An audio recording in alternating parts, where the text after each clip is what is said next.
Hari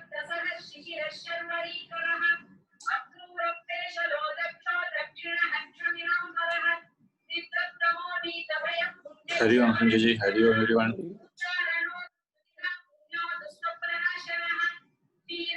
Yeah.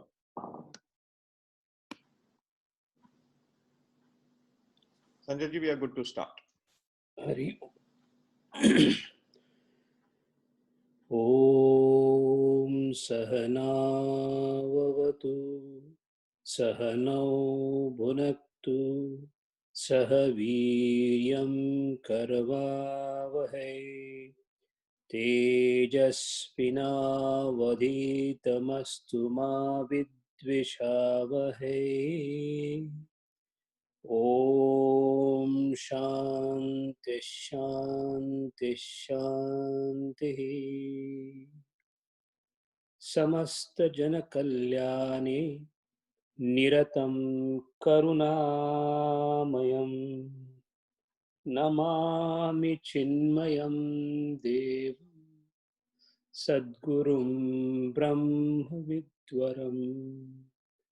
Om Sri Chinmaya Sadgurave Namaha.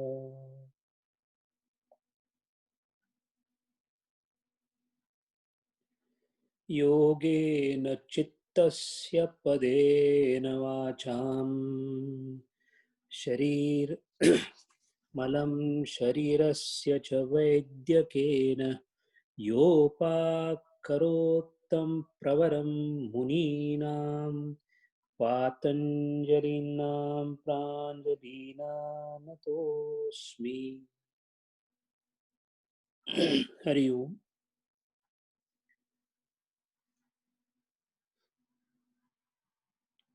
One of the prime reasons for all of us to study Yoga Shastra or any Darshana, Veda, or for that matter anything that is related to Adhyatma is we are trying to find out a solution for eternal happiness. There are some who try to find out a solution to their day-to-day problems in the world by adjusting the world. If I'm unhappy, I want to be happy, so I'd start thinking in terms of worldly things or the material things to find out a solution for the eternal happiness. My mind tells me that maybe I can earn little more money and that can give me happiness. My mind tells me that if I have people who like me and they are all around me, so I invest in relationships. And down the line, everyone observes, and also it has been a part of our experience, that a solution in this world for the eternal happiness does not lie in the world, because the world itself is a problem. There is no way the world can become part of the solution. Now, does that mean that the world is wrong? World is disposed in a wrong way to us? There is nothing wrong in the world. Yet we are deriving enormous amount of dissatisfaction or lack of happiness in our life because of the world. Then what is precisely wrong? Is there something precisely wrong with me or the world, or both?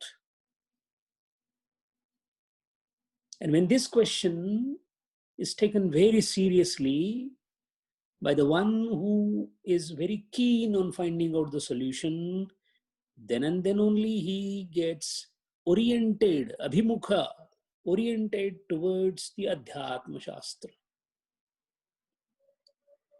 The very fact that you have desire to know why I am unhappy, the very fact that you want eternal happiness, and the very fact that you feel perhaps the world cannot give it, That is what has prompted all of us to look towards the Shastram. This itself is called Harikrupa. Mind well, this doesn't happen unless you have a Krupa of the God, the Hari. There are many who do not turn their face towards the Adhyatma Shastram because either having extra or egoteric pride in the science that they belong to,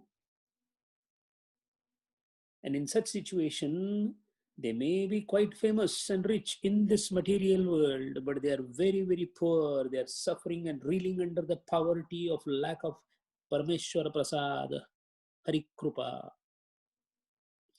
That is the reason why the richest man on the earth, may it be Rockefeller, may it be Bill Gates, may it be Jeff Bezos, you cannot claim that they are the one who are the happiest.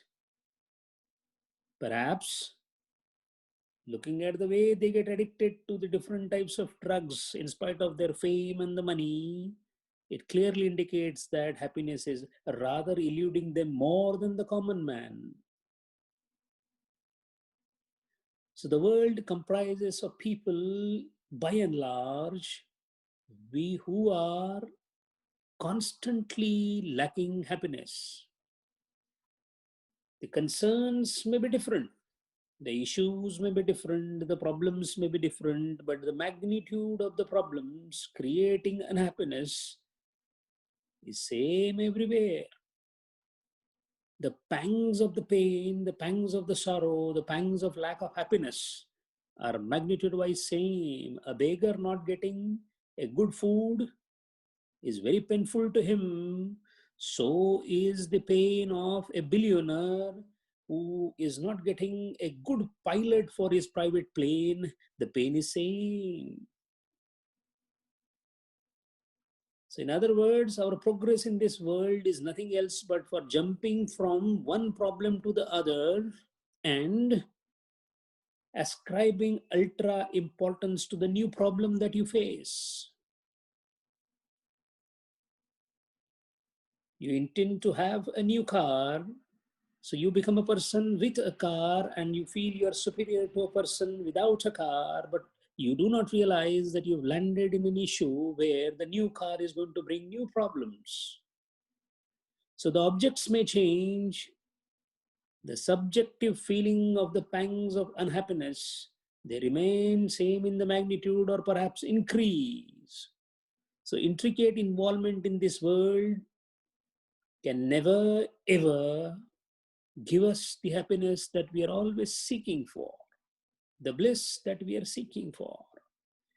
We are all devouring the points of flimsy, transient points of happiness who last for ultra seconds to be followed by enormous period of pain.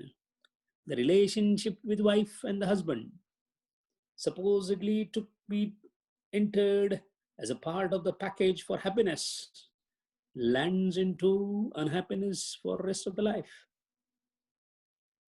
We carry on, we know how we carry on. We carry on with grudge. We carry on with pain. And the reason is we have undue expectation from this world, knowing fully well that the ink pot, whichever way you take it, is bound to be full of the ink and it is bound to blot. If this is the case, then those who turn their face towards the knowledge with the help of Harikrupa, we are trying to understand the Shastram. One of the way of knowing the Shastram is to undertake this study, a systematic study of any of the scriptures of those who have transcended this world and has gone and are basking in the field of bliss. They are the one who rightfully reserve their right to tell the world that what happiness is really about. Those who are absolutely basking in the sun of bliss, the sadhus and the munis and the rishis of highest order, the band of which, to the band of which people of the stature of our Gurudeva, Swami Vivekananda, Ramakrishna, Patanjali, Kapila Muni, and all of them belong. It is always better to listen to them because they know, and not only they know, they have told us how to reach that land of bliss. In order to do the attempt to reach the land of bliss, we are undertaking the Shastram. Mind well, while studying any Shastram, may it be Patanjali Yoga Shastram, the attempt should not be to have the intellectual mastery of the scripture and show to the others in this material world that how knowledgeable I am. Moment we have the feeling of that kind, the very purpose of studying the Shastram is defeated. That is why any word eulogizing the speaker can induce ego in his mind. So we all partake in the knowledge of Yoga Shastram for the sake of our own individual happiness and an attempt to reach the land of bliss. The goal should never be forgotten. Not a single word of this study will be useful if it is not implemented, if it is not thought about. So what we intend to do is to study and then do mananam. Mananam is a continuous process of thinking about what we have learned. What was the Rishi was telling us? What was Patanjali Maharaj trying to explain the sutras? And that is why, if we look at in a broader way towards the material world or the creation as we call, we realize that the world was created with umpteen number of jivas. Whether Chetana or Achetana, all the things that were created by the Creator had one essential ingredient in them, and the essential ingredient is consciousness. The very fact that everything in this world is conscious clearly tells us that it is the same consciousness that has parceled out itself into different entities. In fact, it depends on from which point you look towards the thing. If you're at the peak of the Himalayas and look towards the Himalayas, you feel you're one mountain. If you're at the bottom of the Himalayas and look towards the Himalayas, you see number of glaciers, boulders, peaks, and everything. So the differentiation of the objects is an outlook that you get when you're at the bottom of the creation, and the unity of the object is the outlook that you get when you are at the top of everything. The Creator, the Ishvara, is at the top of everything, so he does not see any differentiation, while we are in the world at the bottom level, so we see the differentiation everywhere. Mind well, it is the outlook, and that outlook word in Sanskrit has a better word for it. It is called Pashyanti. It all depends on how you see. And the see word here has a deeper meaning. So every time when we look at the creation, we realize that there is a creation of objects. The object is nothing else but something which has consciousness in it. That consciousness lets an object know three things. One is he is aware of his existence. Aware of the awareness of the existence is called Sat. I exist is an inherent awareness of everything in this world. I exist. This is called Sat. Then this awareness is possible because I comes later, awareness comes first. Because when there is awareness, then the question comes of what? So the first is awareness, and that first awareness is Chit. Existence is the second thing called Sat. And if I exist and if I'm aware what state I am in, The state that I am in cannot be described. Why? Because every other state is a modification. So if somebody asks me how you are, I will say I'm fine. I'm fine means I'm happy. If I say no, I'm not fine, that means I'm unhappy or full of sorrow. These are all states of mind when I'm neither happy nor unhappy. What state I'm in? Am I in a neutral state? Is there something called neutral state? There is no neutral state. There is a modified state and there is unmodified state of being. This unmodified state of being, since it is neither happiness nor sorrow, cannot be described in any other words. That is why there is only one word that can describe that state, which unfortunately does not exist in any other language in this world except Sanskrit, and that word is called Anandam. So I'm aware consciousness, that is Chittam. I exist, that is Sat. And I am in a state which is called Anandam, a state which cannot be described because it is not qualified by anything. Things that are qualified are also called vikari. So qualified things are happiness and unhappiness. So every object that is there in this world has these three things with it. Why the three things are there with every object in the world is because every object is nothing else but manifestation of the Creator. If this world is comprising of nothing else but the Creator and its creation, the creation has to follow from the Creator. So the effect will have everything that is contained in the cause. The cause and effect cannot be separated as separate entities. Gurudeva, in his extraordinary eloquence, in one of the speeches, he has said that effects are nothing but causes in manifestation. Remove the cause and the effects of the manifestations are gone. These are words of or pearls of wisdom having enormous significance for a sadhaka. So it goes without saying that Satchit Ananda, this three being the basic constituents of all the objects that we see, is nothing else but part and parcel of the Creator. So the creation and the Creator are in absolute harmony. The harmony of creation and the Creator is called as cosmic harmony. The world that is created is not supposed to be the world of pathos. It has been perceived as pathos. Then where did the mistake happen? Who erred?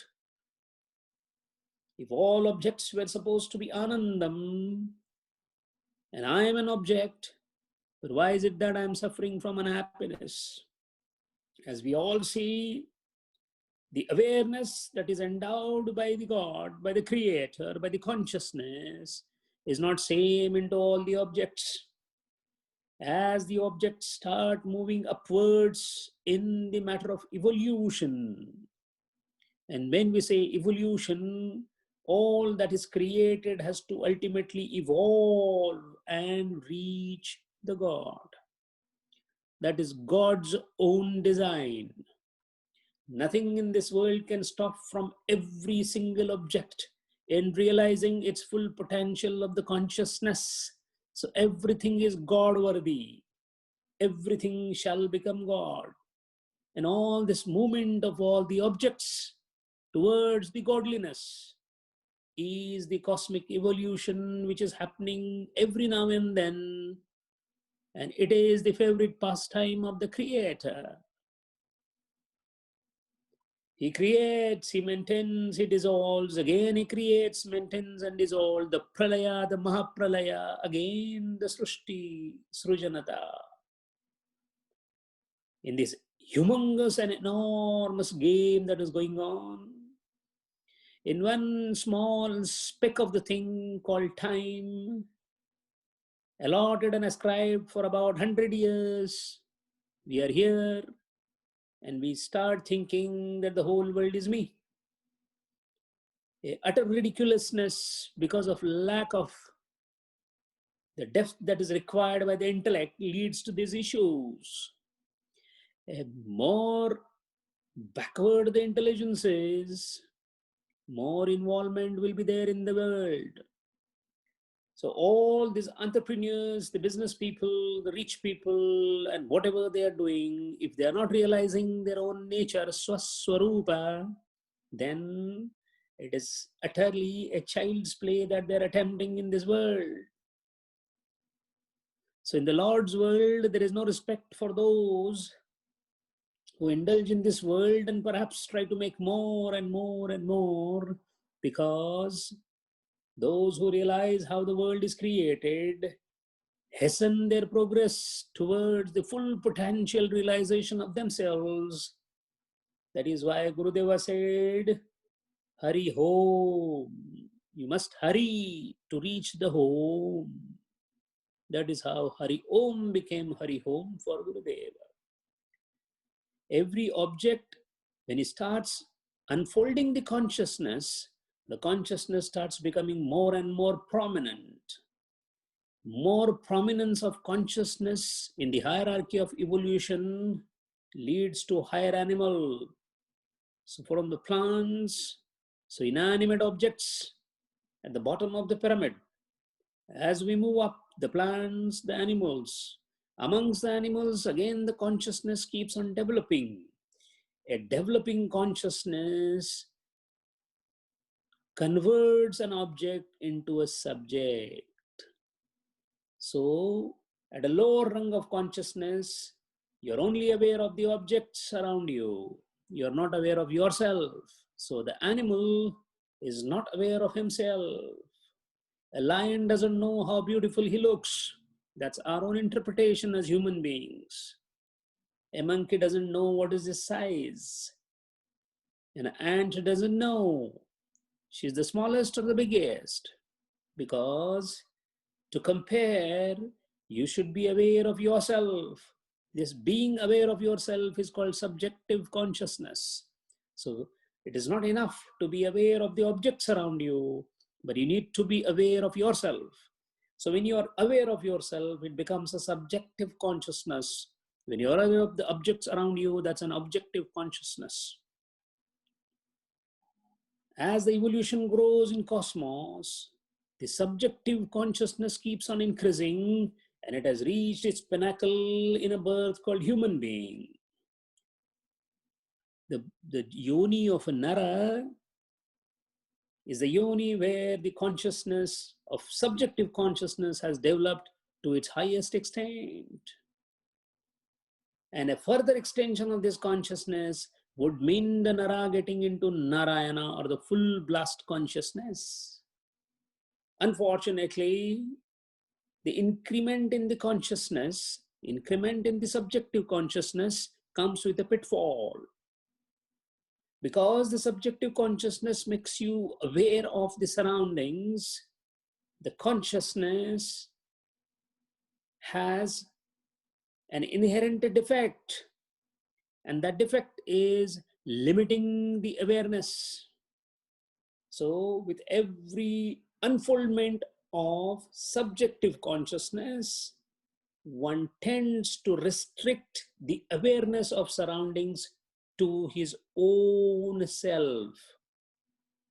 Suppose if I'm aware of another person sitting in front of me, I immediately try to ascribe that person as different than me. So I became aware of him because my subjective consciousness has evolved, but at the same time, the subjective consciousness leads to a defect called ascribing the awareness to the intellect. The awareness that I have about this world is not mine. The awareness is because of the consciousness that is flowing like a Ganga from the Jata of Shankara. It is coming from unknown source. Unfortunately, when it comes in my hand, my subjective consciousness makes me feel that I own that consciousness because it is reflected through my intellect or buddhi. I start ascribing that as my own consciousness, and then this own and others called Bhedam emerges. When this Bhedam emerges, then the consciousness, even though at the highest level manifested in Nara or the human beings, it gets misutilized because it is ascribed to its own buddhi. And ascribing all pervasive consciousness to a small container called buddhi leads to the birth of this feeling which is called ahankara or ego. Ego is nothing but interpretation of all pervasive humongous consciousness to a stream that is originating in the buddhi. Instead of having the awareness of the fact that the whole water is coming from Gangotri in the form of huge and mighty Ganga, he holds a cup full of water in his hands and start calling it as Ganga. That cup handful which holds the water is called buddhi. It is holding water, no doubt. The water belongs to Ganga, no doubt. The consciousness is held in buddhi, no doubt. It belongs to the consciousness at large, no doubt. But the restricted consciousness in intellect gives rise to Bhedam or the split personality, which means the awareness of me and I'm aware of everything around me. This when happens, then since I consider myself to be different than the others, whatever experiences I have, whatever awareness I have of the surroundings of mine, I start interpreting them as me and mine. And this me and mine then leads to a condition where whatever my consciousness makes me aware of the objects around me, I start classifying those objects as desirable and non-desirable. Mind well, there is nothing desirable in this world, there is nothing undesirable in this world. Because the creation is not mine, creation is Lord's. If the Lord has created the things, they are the way they are. And they can never be the cause of pain or happiness. It is my interpretation of Lord's creation as me and they that leads to liking and disliking. My reaction to those objects as favorable and unfavorable, anukul and pratikul, leads to sukham and dukkham, and then I get trapped into this compartmentalized consciousness, giving rise to ego. And this ego, this compartmentalization is the one that leads to hankering for something which I feel would give me happiness and discarding something which I feel would give me pain. This hankering is called birth of the desire.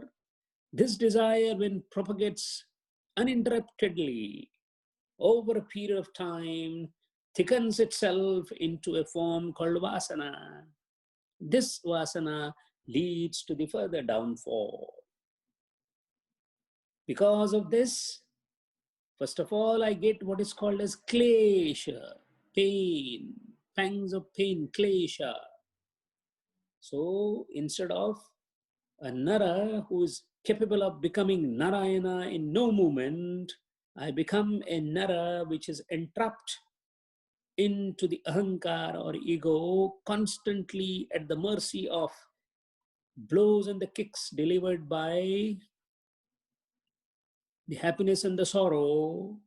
That is why I stand amidst a situation called klesha, painful. That is why Gautam Buddha, in his first cardinal truth that he talked, he said, world is full of sorrow, full stop. Mind well, When a person, Rishi of Gautam Buddha's stature talks about it, it cannot be anything other than truth. And the truth is, world is full of sorrow. So either you be out of the world to be happy, or be sorrowful by being in this world.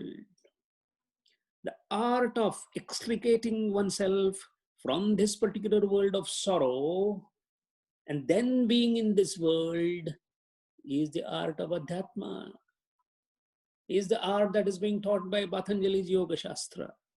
And that being the reason, Klesha is a cardinal hallmark of human beings who are in this world. Klesha. There is no one who thinks he's a part of the world and is not free from Klesha. He will never be free from the Klesha. So the logical corollary is, to be free from the Klesha, you will have to be out of the world, not in a physical sense, but in the mental sense, because you are in this world because of your mind, not because of your body. The body of Gurudeva was very much in this world, the mind was not. So where was the mind of Gurudeva? Where did he go? Which world he was in? If he was not in this world of ours, which world was he? Because of the klesha, the root cause of which is nothing else but the separatedness of me and others, which leads to the desire. It is this desire and the separatedness feeling which compels us to work in this world, which is called karma. Each karma then leads to what is called as vipaka or the phalam.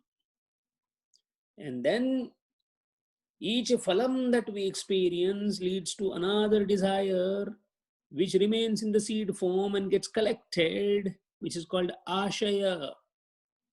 So first is, I have a desire, so I'm doing a karma. For example, I'm longing for having Alfonso mango. This desire will prompt me to do certain actions, go to the market, procure this particular mango and somehow eat it. Had this desire been quelled at that point of time, there was nothing wrong with it. Perhaps it could have saved me further, but it doesn't happen that way. The karma of getting the mango on the table happened because of the desire to eat the mango. So there is karma. Because of the karma, the phala has been brought, the fruit has been brought. Now it will give me a phalam. Phalam is, aha, what a beautiful and what a tasty mango it is. The phalam has been opted for. So karma and karma vipaka has happened. But unfortunately, I feel, can I have this mango forever? Can I have this object forever? So that I can enjoy this particular taste forever. This foreverness of favorable response, anukula pratisad, leads to accumulation of desire called ashaya. This ashaya is again the springboard for the new desire to spring forth. So karma, vipak, ashaya, and all these three together lead to the klesha. So klesha, karma, vipaka, ashaya. Klesha, karma, vipaka, ashaya. Klesha, karma, vipaka, ashaya. That is the biography of every single individual. This particular klesha, karma, vipaka, ashaya, if it is absent, that person is called Ishvara. And that is why the mantra, the sutra that we are discussing is the sutra called Sutra 24, which says Klesha Karma Vipaka Ashaya Aparamrushtaha Purusha Vishesha Ishvara. The one who never had, mind well, there is a difference. One who had ourselves, one who has. Klesh, karma, vipak, ashay, we have. So we are jivas. Those by sheer dint of their courage, the yogi, when he transcends these four and goes beyond these four, he becomes Kevali, Kevalya Jnana. The one who has Kaivalya Jnana is called Kevali. The one who has Purusha Darshana is called Kevali. So the Kevali transcends all these four and reaches the stage. So one who is having four is a Jiva, Klesha Karma Vipaka Ashaya. One who has transcended them and gone beyond them and is not having any of them now is called Kevali. And the one who never had it is called Ishvara. I hope we are clear about what Ishvara is. The creation that the Lord has created, there is a guidance required. So there is a constant torch of light standing there in its humongous form, beautiful form, Aishwarya Yukta form, which because he's in this world, he has to have a guna, because without guna you cannot be in the world. And as we know, everything in this world is having sattva rajatama in some mixture form, but nothing is in purer form. That is what we learned. But Ishvara is a unique exception to this rule, where he exists in this world, but in Shuddha Sattva Guna. The entire accumulation of Sattva Guna in the finest possible form is called Ishvara. So Ishvara is Shuddha Sattva Guna. Second attribute of Ishvara is, it is Klesha Karma Vipaka Ashaya Mukta. In other words, Ishvara is Nitya Mukta. We are Baddha. Yogi reaches to the Kevalya stage and becomes Mukta, Bandhana Mukta. And Ishvara is never bound, he is Nitya Mukta. One of the finest concepts delivered in the Shastram of Hindu philosophy is by Sankhya Tattvajnana. I can perhaps imagine why Gurudeva was dancing with joy whenever, and he's mentioning again and again, it is all Sankhyas everywhere. Sankhyas have enormous contribution to the Bhagavad Gita. We are now trying to see small glimpses of what Gurudeva has observed. As you can see, the concept of Ishvara first came from Sankhyas. Concept of Gunas came from Sankhyas. Concept of creation came from Sankhyas. Concept of evolution of Prakriti came from Sankhyas. So in other words, the refinement happened at the hands of Shankaracharya. Perhaps the Mayavada got inserted into the whole scheme of things and properly the last jigsaw was fitted by Shankaracharya. But the foundation has been laid by Sankhya's. That is why Klesha, Karma, Vipaka, Ashaya, Aparamrushtaha, Vishesha Purushaha, Ishvara. So it's clear now what Ishvara is. Nitya Mukta, one who has never suffered from Klesha, Karma, Vipaka, Ashaya. The question comes, why has he been referred as Vishesha Purusha? The question number one is, why is he referred as Vishesha Purusha? Second question is, Sankhyas believe in Ishvara. Third question is, Sankhyas have 25 tattvas. Is Ishvara 26 tattva? And the answer to these questions is, Ishvara is not a 26th tattva. Ishvara is nothing else but same as Purusha, but not the Purusha, but Vishesha Purusha. Definition of Ishvara as Vishesha Purusha puts us into confrontation with three divisions of Purusha.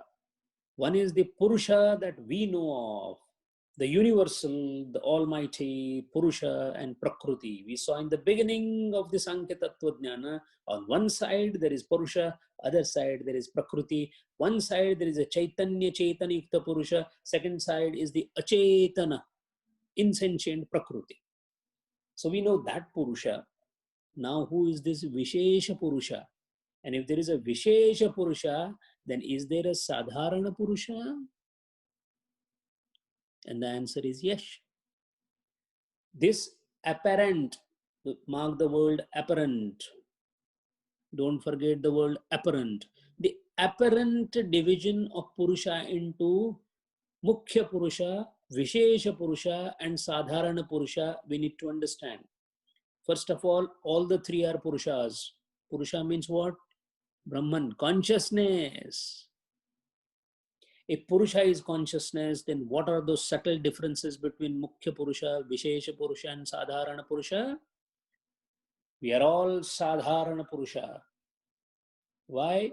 We do have consciousness in us. Then why it is called Sadharana Purusha?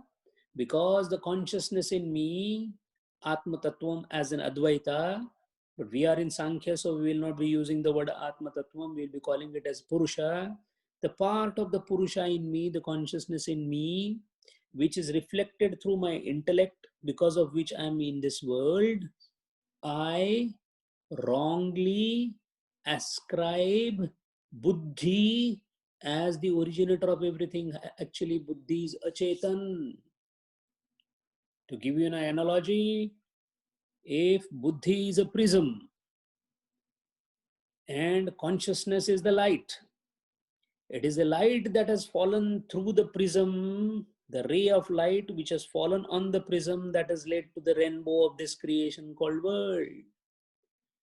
Unfortunately, since I am not aware of the ray of the light, the consciousness, I ascribe everything to the prism, the Buddhi, and that is why such a Purusha, where the Purusha has been wrongly ascribed to be Buddhi, is called Sadharana Purusha. So we are all Sadharana Purusha. Why?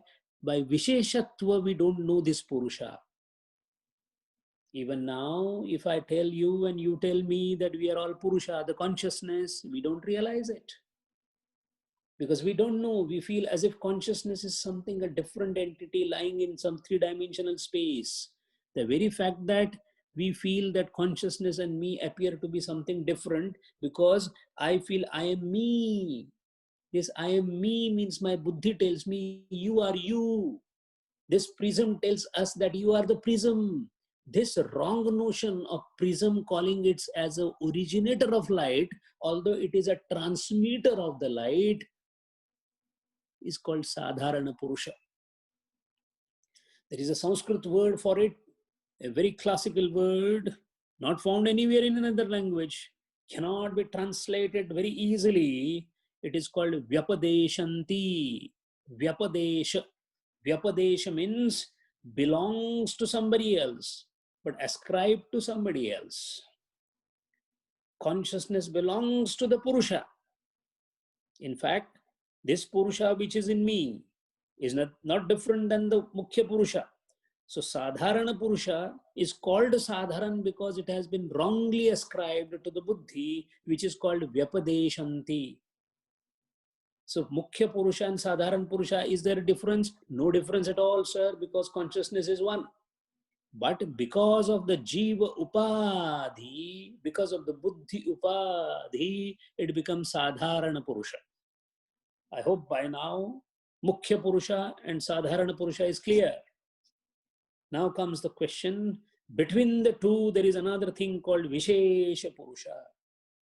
Now he is not Mukhya Purusha, he is not Sadharana Purusha, but he is a Vishesha Purusha. Ishvara is that which is Vishesha Purusha. Vishesha Purusha means it doesn't have Klesha Karma Vipaka Ashaya. Sadharana Purusha has this. Remember, Klesha Karma Vipaka Ashaya, these four deficiencies are of Buddhi, wrongly thought to be of the consciousness, as far as this body is concerned. So Sadharana Purusha, wrongly ascribed because of buddhi as suffering from these afflictions. Then there is a Purusha which is in this world but never affected by these afflictions. That is called Vishesha Purusha, which name is Ishvara. And then there is a Mukhya Purusha. There is no question of affliction. There is no question of no affliction. Affliction, no affliction, both are not there. Do you find something similar? If you're a student of Bhagavad Gita, does this sound similar? It should sound similar if you know Purushottam Yoga. The Kshetra, the Kshetrajna and Purushottama. Sadharana Purusha, Vishesha Purusha and Mukhya Purusha. Kshetrajna, Kshetra, Kshetrajna and Uttama Purusha. Till the time Sadharana Purusha is there, Vishesha Purusha has relevance. When Sadharana Purusha has transcended himself to reach the Vishesha Purusha stage, then the whole game is over, because only Mukhya Purusha will remain. Delimited consciousness, Upadhi. Delimited consciousness, when it breaks the limit, becomes one with the unlimited consciousness of this world, he becomes Ishwaramaya. And once he becomes Ishwaramaya, then the relevance of its consciousness itself transcends to become consciousness and consciousness alone, Parabrahma or Mukhya Purusha. Now the concept of Vishesha Purusha should be clear, Ishvara should be clear, and Klesha Karma Vipaka Ashaya should be clear. So Ishvara is Nitya Mukta, Nitya Bandhana Rahita. Why? Because of his Shuddha Sattva Gunatmaka Upadhi Dharana Krutata. In this world, there is nothing pure in Sattva Guna as pure as Ishvara. Now, if you want to become an Ishvara, it is possible for every jiva. See how beautiful Sankhyas have given us the solution to get out of this world. If the whole world is made up of 3 gunas, including yourself, if out of these 3 gunas, it is the Sattva Guna, that is what the Ishvara is made up of, that means you should always be having something, you should always be doing something, you should be always thinking something which will lead to incremental quantity of Sattva Guna. Increase your Sattva Guna, you automatically would start walking towards God. Incremental Sattva Guna is all pious acts or Punya Karma. That is why the entire Shastra is replete with instruction about Sattva Gunatmaka Karya. The highest Sattva Guna is, how do you inculcate Sattva Guna? The Sattva Guna is diametrically opposite to selfishness. Anything that is selfish will take you away from Sattva Guna. Anything which is non-selfish shall pull you towards Sattva Guna. And then how do you share the selfishness? The answer is very simple. The key lies, it's a wonderful key for every sadhaka to remember. Forget about all the intellectual exercise that we are doing. It is all just the understanding at the intellectual level of Shastra. But at the behavioral level, at the every day-to-day life level, we must understand that anything that we do for others, the only way to dissolve the selfishness or the I or the ahankar is to give credence to others. Whenever you work for others, whenever you do paropakaram, whenever you do jiva seva, Ramakrishna Paramahansa is called jiva seva, na, it is a Shiva seva, because every jiva is a Shiva. So incessant effort to help the people all around you. Mind well, anything that you do for yourself is moving away from Sattva Guna. Do for others. And the charity begins at home. So start from your own home. Help your child. Help your wife. Help your husband. Help everybody. Help the maid. You discriminate with the maid. You abuse the maid. Selfishness is prevalent. Mind well, you are moving away from Sattva Guna. Yajna, tapadnyana, tapadan, by all has been described in 18th Adhyaya, is to inculcate the Sattva Guna. Do your karma diligently. Let others be benefited by your presence. Let others enjoy the resources that you have. In fact, the resources that you have are endowed to you by the God to distribute. Never forget while giving that you are not giving, you are distributing. If at all this morning lecture is helping anyone, the speaker should not forget that it is that Lord which shines in my intellect to distribute to all of you the pearls of wisdom. Nothing comes from me because nothing is mine. Pure, unselfish attitude in distribution of knowledge, in distribution of wealth, in distribution of my physical self and the mental self. Those who work like this are called Vaishnava Jana. Vaishnava Janato Tene Kahiye Peer Parai Jane Re. Be alert and conscious about the pain of others. Neglect your own pain. Because anything that you attend to yourself shall increase your selfishness. So be content with what you have. Be harsh on yourself.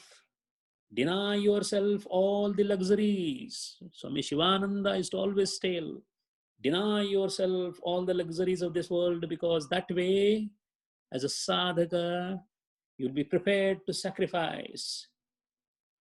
Reduce your needs. The one who reduces his own needs can be of some use for others' need. The tamasika person increases his needs and robs others for his needs. The rajasic person constantly strives to fulfill his needs. The sattvic person reduces his needs to minimum and helps maximum people for their needs.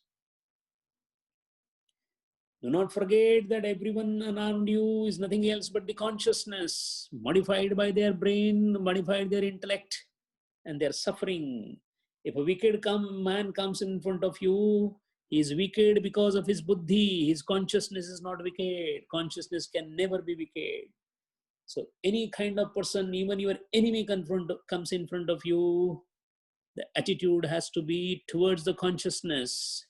So hate the buddhi that creates the wickedness, but do not hate the consciousness that is illuminating that buddhi. And that is how we have a shining and scintillating example of Mahatma Gandhi, for whom even person of the stature of Jinnah or the eldest son Harilal, both were equally friendly to him, because he never looked at their mistakes. If this is the case of Gurudeva and Mahatma Gandhi, then mortals like us, sinful people like us, have no right to abuse anyone in this world. So in short, increase the Sattva Guna. The one who tries continuously to increase the Sattva Guna, there is a Sattva Guna Pariposha, the continuous emergence of Sattva Guna. You will have two things in hand. As Sattva Guna increases, the happiness increases.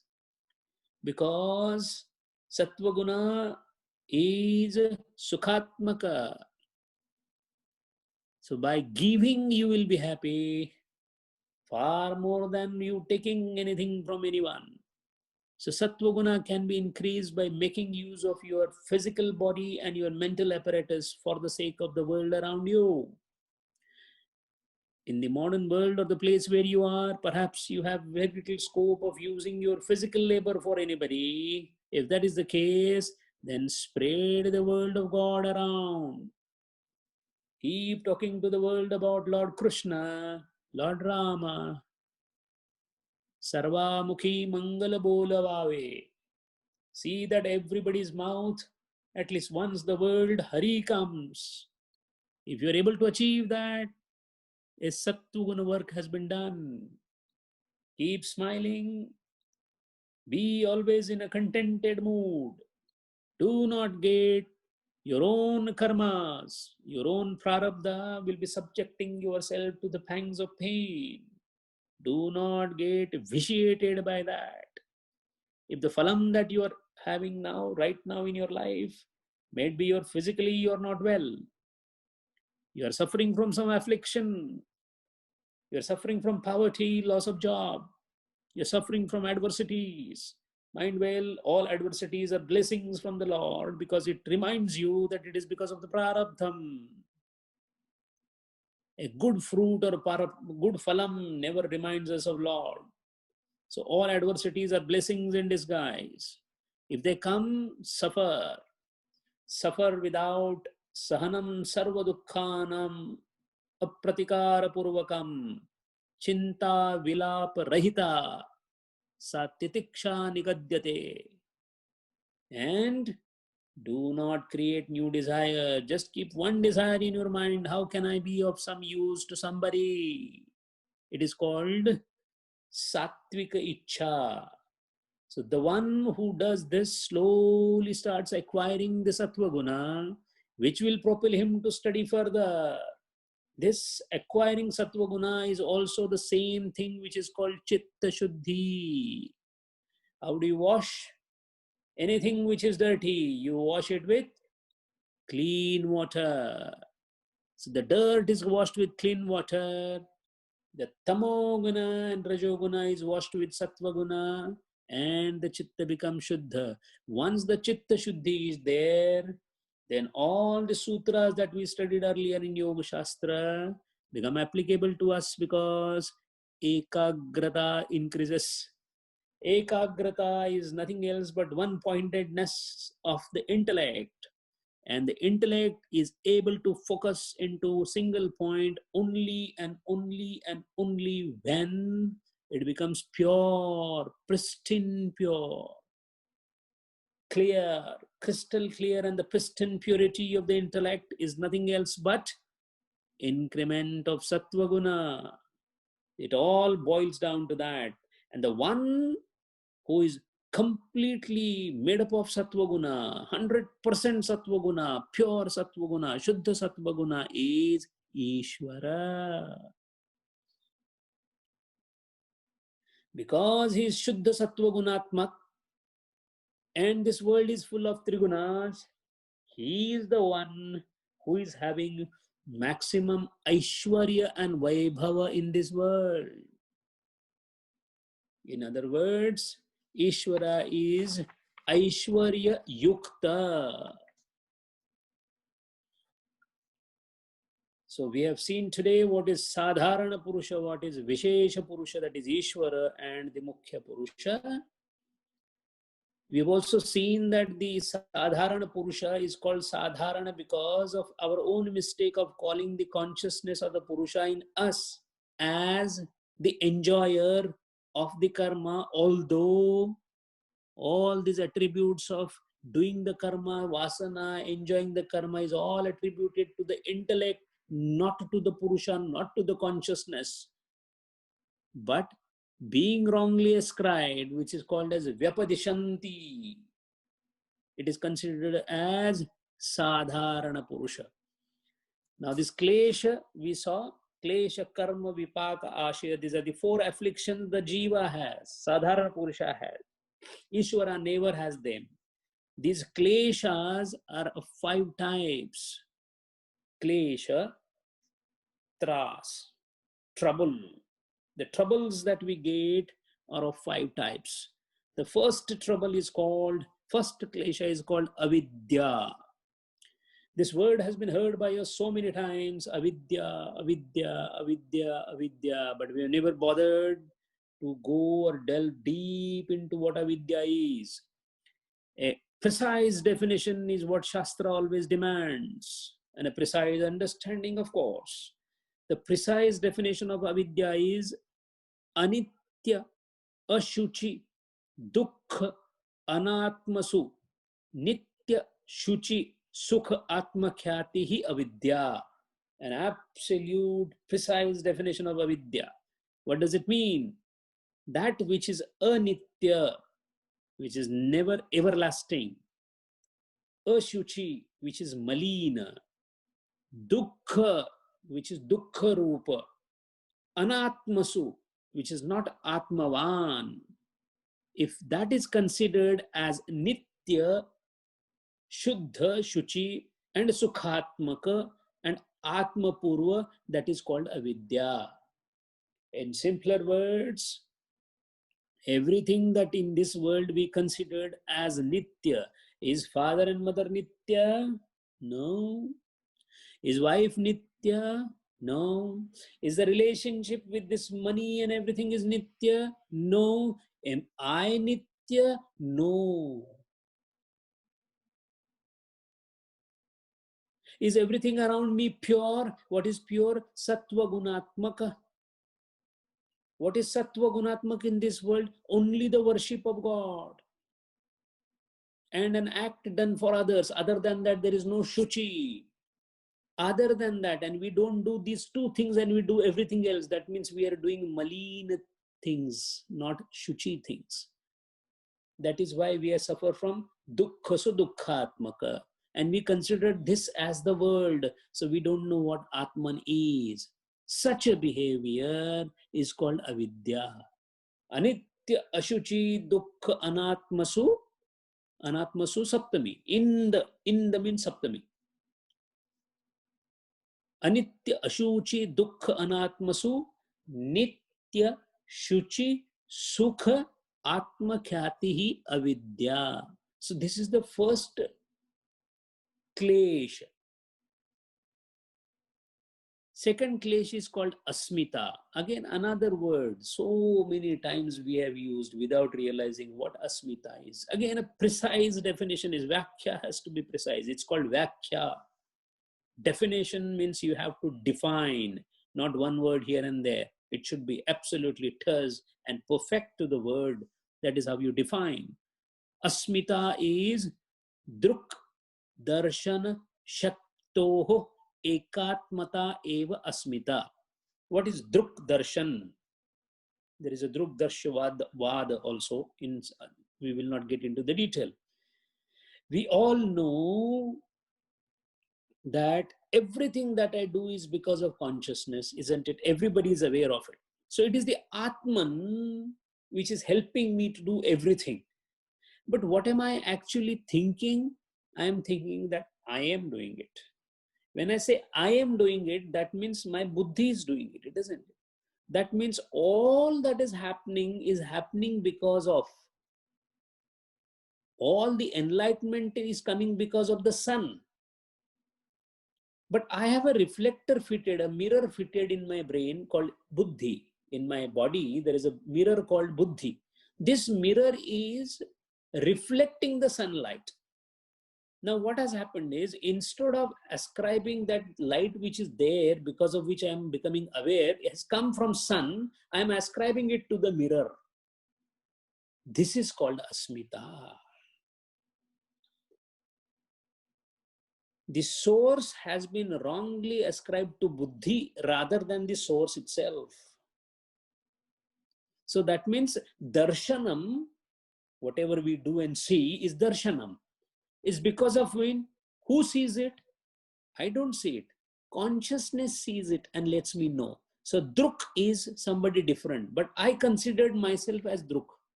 So darshanam is to see. Druk is the seer or the one who sees, the observer. The seer is the one who is becoming aware, is the consciousness, not me. I'm just a dead instrument. I'm a mirror. So that when mirror thinks that he is the originator of the light and not the sun, that is called asmita. Druk darshana shaktoho ekatmata eva asmita. Atma and buddhi, although separate being, but are thought as one. Not only that, some people say buddhi itself is atma. There is a group of people. There is a theory which believes in that. That is we are called buddhivadi. But it is not so. That is called asmita. This is a second type of klesha we have. So we are studying 24th mantra, Sutra. We saw about what Ishvara is, what are the Vishesha Purusha, and what are these klesha karma, vipaka ashaya. Now we are getting into the details of klesha karma, vipaka ashaya, of which we are studying klesha. Klesha is of 5 types. We have studied only avidya and asmita. There is also raga, dvesha, and abhinivesha, which we'll study in the next class. The whole concept is to know how the operational part of the whole thing is. And Patanjali Maharaj is not going to wait and stop at that. All darshanas are theoretical in nature. Yoga Shastra is practical in nature. They're just creating the base for the practical application. Once we understand this, it will become easier because we are going to go to sadhana pada, this practice part. That is what is going to help us. Believe me and keep in mind, the intention of studying Patanjali Yoga Shastra is not the intellectual achievement of studying one more darshana or the grantha. It will be a complete futile exercise. If this is made applicable in our thinking, so that I am able to start taking a deep into the waters of ultimate salvation, then the study of this particular Yoga Sutra would be of some use to all of us. Let us keep that thing in mind, and then always pray for the blessings of the Gurudeva and all the Rishis and the Munis, Vivekananda, Ramakrishna Paramahamsa, and all the saintly people, for in cumulative form, the Ishvara, who is constantly inspiring us to study more and more. We shall also see in the next class how what we are doing right now, how Ishvara is helping in us. The Ishvara's krupa, how it is propelling in us, for all of us to study this Patanjali Yoga Shastra. It's something worth pondering about. Hari Om. Om Purnamada Purnamidam Purnat Purnam Udachyate Purnasya Purnamadaya Purnameva Vashishyate. Om Shanti Shanti Shanti. Hari Om Shri Gurubhyo Namaha. Hari Om.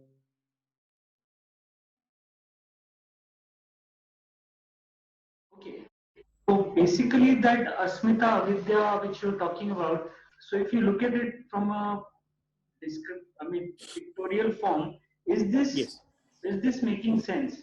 Because it does. from a Vedantic perspective, Avidya could be what I was thinking was it's basically the adhyasa and or the error, and then Asmita could be thought, just thought, thinking, and then space-time and individual senses, and but at the end it leads to the experience of the illusion of being in a jagat.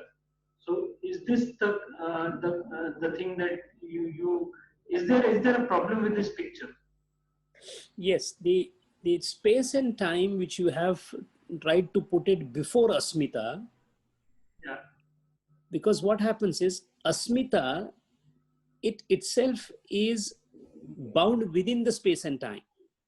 Because when you transcend space and time, what is actually happening is transcending of space and time is possible only when Asmita has been transcended. And here the asmita is referring to the aspect, ego aspect. When we are talking of Shuddha Ahankara, then it is a different story. So space and time is the first binding factor of the creation. Because without the reference to space and time, the interplay of gunas doesn't take place. The interplay of gunas itself means space and time has already entered. So when we talk about asmita and space and time, the placement is not right. Because space and time transcendency is a must. Because asmita by then automatically gets dissolved. Okay. That is one part. Second is, you might ask me a question, then how is it that in the samadhi, even when asmita samadhi is not achieved, these yogi is not aware of space and time?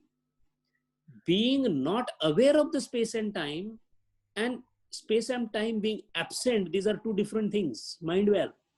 Because a yogi who has transcended space and time can descend down, and again time and space descends upon him. So that is how it is a continuous effort. Then comes a time when he is able to transcend forever the space and time. So dipping down, again coming into space and time and moving beyond space and time is a process that keeps happening. When space and time is permanently transcended, at that point of time, then we reach a place. Because how it is transcended? Do you know that you have transcended space and time at that point of time? No, you do not know, because knowing has disappeared. I hope I'm making it clear. Transcending space and time is a stage when space and time's relevance is gone, simply because one cannot be aware of the space and time, because you are in pure awareness and not in awareness of something. Awesome. Yeah, exactly. Yes, that is important. And avidya is a cumulative word, it's a cumulative experience. So cumulative experience means when cumulatively you considered whatever has been created as true. And true means, is it false? It is not false. When they say ajatavada, see, they are not saying that world is not born. What they are trying to say is, the way you look at it, that the way it is not born. If you are looking at a mirage, what they are pointing is that, look, there is no mirage. Water is there, but this is not water. Similarly, correct creation we are not aware. And that is why entire aspect of yoga is to know the precise nature of everything. That is why we will be surprised that even we look at each other, we look at the trees, we do not know what the tree is, because we implant our thoughts on the tree, and that is how we look at the tree. The true tree by itself is never known to us. That is why when we look at anything, we say, aha, it's beautiful. Beautiful means I have employed my thoughts on it, so it looks beautiful to me. That is not the original look. That is why J. Krishnamurti, in his entire philosophy, keeps on telling again and again, evolve the art of listening and seeing. The art of seeing is, have we seen a tree as tree? Then the enormous amount of pleasure will come to us. No, we look at the tree and start immediately comparing the tree in my mind and thoughts associated with it. That is the difference. Hari. Hari Om Sanjay ji. Hari. You have mentioned about this Sadharana Purusha, Mukhya Purusha, and Vishesha Purusha. Yes. Now, as you take in ascending order, the Mukhya Purusha is the top form or is the middle form? Yes, yes. Mukhya Purusha is the top form. The word Mukhya is used by me. It is not a Shastriya word. The Shastriya word is Purusha, Vishesha Purusha, Sadharana Purusha. I called it as a Mukhya Purusha because it will have some clarity in understanding. In Shastra, 3 words are used. Purusha means Brahman, original. And what is beauty? What is the attribute of that? No attribute is the attribute of Purusha. Vishesha Purusha is Ishvara. Ishvara, Vishesha Purusha and Sattva Gunatmak means it is in the creation. Purusha is beyond creation. So you have somebody beyond the creation. Let's say creation is a sphere. Somebody beyond the sphere is Purusha. Within the sphere, but all powerful, all Shadguna Aishwarya Yukta is Vishesha Purusha called Ishvara. And then we all created small parts of that particular creation are Sadharan Purusha. That means it is the consciousness, pure consciousness, modified and pure, and consciousness, modified and impure. So Purusha, Vishesha Purusha, Sadharana Purusha. In other words, this world is nothing else but consciousness. It is the modification that we have got in our buddhi that has made the difference. Otherwise, there's nothing wrong with the world. It is the same consciousness happening into three different forms. So that is why creation is nothing else but Chit Shakti Pradarshan. The consciousness has inherent Shakti. That Shakti has created a universe or the creation. And this creation is nothing but, it is like my right hand touching my left hand. It is inherent in these hands to move. So it is the same Purusha having right and left hand movement happening, which is called creation. It is only the nails and the fingers, they have started thinking themselves as separate thing. That is the problem. It is as simple as that if looked at simplistically. Hari. So that culprit is the buddhi, which ascribing Absolutely. differently. Absolutely. And culprit is buddhi. Then comes the question, in buddhi whom? In buddhi, again, buddhi is working for three gunas. In that, which type of buddhi is bad? The tamasic buddhi is the worst. Rajasic is the second bad. Sattvic is better. Why? Sattvic is clean water. In fact, water itself is bad. But dirtiest water is the worst. Dirty water is the second best. Clean water is more preferred. No water, always preferred. So in buddhi, we try to remove tamas and rajas, keep only pure water. Then what happens? All of a sudden you will find, as when sattva guna goes up and buddhi becomes shuddha, you will feel, oh, I must study Upanishad. I must go and always stay more time with Gurudeva. I must go to Siddhbari, stay at the feet of Gurudeva. I must always think of Gurudeva. All these feelings are nothing else but sattva guna. Hariyo. So the chapter 15, Purushottama Yoga, comes as the above Mukhya Purusha, the real Brahman.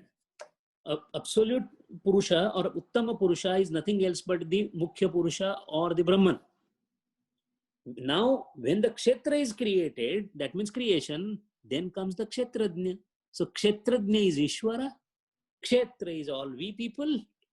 But if you look at the consciousness part of all the three, Kshetra, Kshetrajna and Purushottama are one. If you look at the modified part of it, then Kshetra, Kshetrajna is different and Absolute Purusha is different. Hariyo. Hariyo. Sanjay ji, just some little clarification.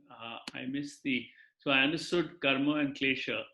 Vipashya and ashaya, if you can just explain slightly a little more. Let us take a very simple example and that will be easy to remember. You desired to have a mango. So that desire led to a karma of taking the mango and eating it. Yes. So karma, what you have done is you have taken the mango in front of you, cut it, and this is all karma, taking it, washing it, cutting it, and then putting it in the mouth. The karma is complete because you had the desire to eat it. So karma, now what happened? Because you desired, there is a karma has to be done because phalam has to be taken. That ichha must have a karma and karma gives phalam. What phalam you got? You got a beautiful taste in your mouth. Now the cycle of karma is complete. It started from desire, then you acted for it, karma, and then you got a phalam for it. This is a cycle of a karma, right? Now this is called karma and that phalam is called vipaka. Vipaka. Pakna, Hindi mein pakna bolte hai na. That is visheshana pakwa. That means the karma, the desire has fructified is called vipaka. So you have karma and vipaka. You've been working in the office very hard. That is called karma. And you get out of that the money is the phalam of it. So this is karma and vipaka. What is ashaya?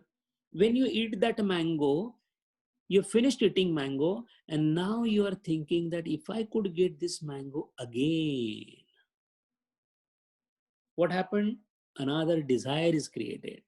If at all I get this mango again, I should have not one, at least 12. Another desire. If I could get it as a gift from somebody instead of spending from my pocket, third desire. If I could get it right now, fourth desire. If I could get it and no one else should get it, fifth desire. This is called collection of desires created out of fulfillment or the phalam of the previous. This is called ashaya. Ashaya means collection. So ashaya is collection. So that is why remember one thing. Karma and its phalam. There is nothing wrong and there is nothing we can avoid. You lost the job because of prarabdha karma, you will lose it. There's nothing you can do to prevent it. Problem is, after that phalam is obtained, the new desire that comes, that is the problem. That new vasana is the problem. And that is where it should be curtailed. You see, the problem is, ek patthar aaya, ek kaach toota, not a problem. Multiple stones are likely to come. That is a problem. And that is why in Bhakti Shastra they say, and in Karma Yoga the Bhagavan says, give everything to me. Why give everything to me? So that you will not desire again.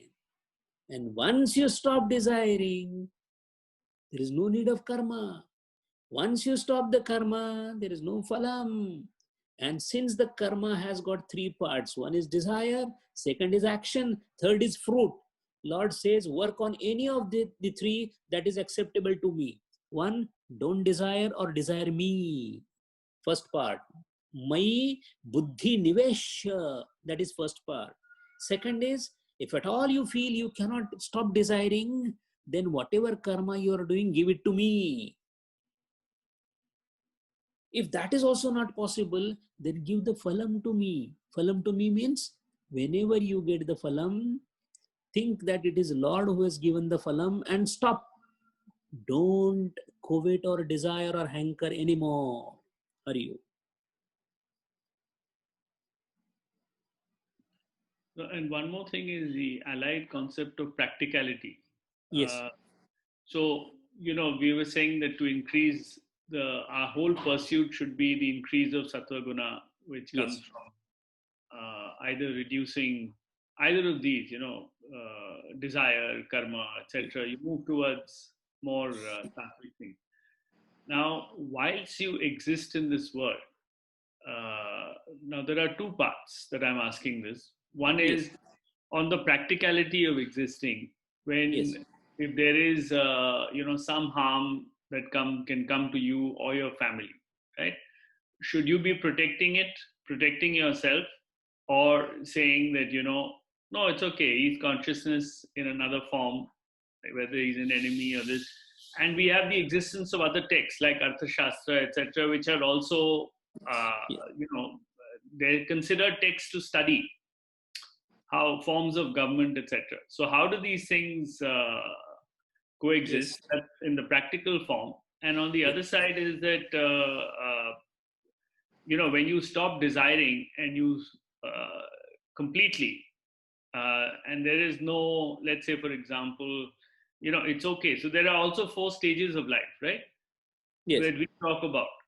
Now, is this applicable only at a certain stage of, vanaprastha and this, or, right from, because if there was no activity, the world itself in its current form would not exist. There would be only, we're probably back many, many thousands of years. So just from a practical perspective. Yes, the question is very relevant. The answer to that is, it depends on the person who is dealing with that particular occasion, which state he is in. Acharya Shankaracharya himself has given Trisatta Siddhanta. What is Trisatta Siddhanta? If you are in Vyavaharika Jaga, transactional world, you have to follow the parameters of transactional world. And if you are not in transactional world, then you follow the Adhyatmika Satta. For example, if a sannyasi A true sannyasi comes across a snake, he shall not oppose the snake. Why? Because of a jnanam, he has left everything to the Lord. So even the bite is okay, no bite is okay. It's up to the snake. But a vivhari, one who is not a sannyasi, who is in transactional world, must protect himself from the snake because he has dependence on him and he is not dependent on the Lord to the extent the sannyasi is. Because one is in adhyatmik satta, one is in vyavharika satta. Another example commonly given is one sannyasi, one acharya was teaching a batu, a student, and he was telling that Brahman is the Satyam, everything else is Mithya. While this teaching was going on, a tiger came and the Acharya started running. And the student said, Acharya, Vyagro api Brahmaha. It is a Brahman, Vyagra. Why are you running away? And the answer given by Acharya is, Bato, Palayana api Mithyaha. Even the running away is also Mithya, run. What it means is, you have to apply the relevant satta. And relevant satta is applied by your own perspective, where you are. If you are a grahastha's duty is towards his family. For the sake of his duty towards the family, he has to perform all the rites required for the grahastha. While a sannyasi will not do that. For example, a sannyasi cannot touch an agni. So he will never cook a food. Can a grahastha do that? No. So it depends on which avastha you are, which satta you are, which ashrama you are. That is why the concept of swabhava and swadharma has been brought into Bhagavad Gita. So do not do anything paradharmo nidhanam shreyaha. Do not do anything which is not as per your swabhava. You are asking a question of the external world. Bhagavad Gita even gives the answer for the internal world. In fact, don't even do what your psyche doesn't allow you to do. This psyche is the development of accumulation of your yesteryear's karmas. So if you are a person having a temperamentally bhakti in your heart, don't try to go for Raja Yoga. If you are a person who is constantly into contemplation and discipline, then perhaps you are a fit student for Raja Yoga. So that is why Swabhava, Swadharma, Satta, Avastha, Paristhiti, all this has to be kept in mind. And it's not easy a task. That is why Bhagavan himself says, Yogaha Karmasu Kaushalyam. It's a skillful act. So that is why, to answer to your question is, the response in a particular situation would depend upon the satta that you are in, the status that you are enjoying, and status means not the societal status, status in terms of Shastra. For example, Digambara, without having any clothes on the body, is what a sannyasi would opt for. They usually do not bother about the clothes. Can a woman take that kind of an approach even if she wants to become a jnani? No. There is a nisheda, there is a pratibandha already put in the Shastra for that. And that is the reason you have to follow the norms that are given in that. That is why if you are in a society, even if a jnani comes across a murkha, he should not open his mouth. That is why there is also a rule that you should not distribute knowledge to the people who do not deserve to have it. That is considered as adharma. So that is why rules laid down are different. Now the question is, how will I come to know the rules? You come to know as you evolve. As sattva guna grows, automatically the awareness of dharma also keeps on increasing. And that is why when the yogi reaches the last stage of asampradnyat samadhi, the one of the name given for that asampradnyat samadhi is dharma megha samadhi. Dharma megha means only the religion showers in that samadhi. The true dharma showers in that samadhi. So what he does is the real dharma. Hari Om. धन्यवाद जी. Hari Om. Sanjay, very practical example of this story of running is also palayan. I mean, that is also mithya. Yes. I think that really Yes. explains something I Yes. was struggling with to explain to her. Where is that from? That is actually in Shankar Bhasya. That, Yes, it's in Shankar Bhasya. Yes. okay. In fact, one of the modern example of this question, which was asked, a beautiful question, is similar question was asked by Mahatma Gandhi to his guru Rajachandra ji.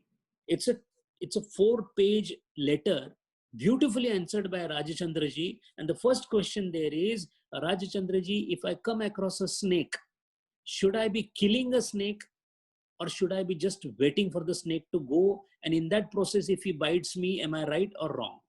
That was the question. For you. And the answer, Sanjay ji, sorry. The answer is very simple. Again, the same thing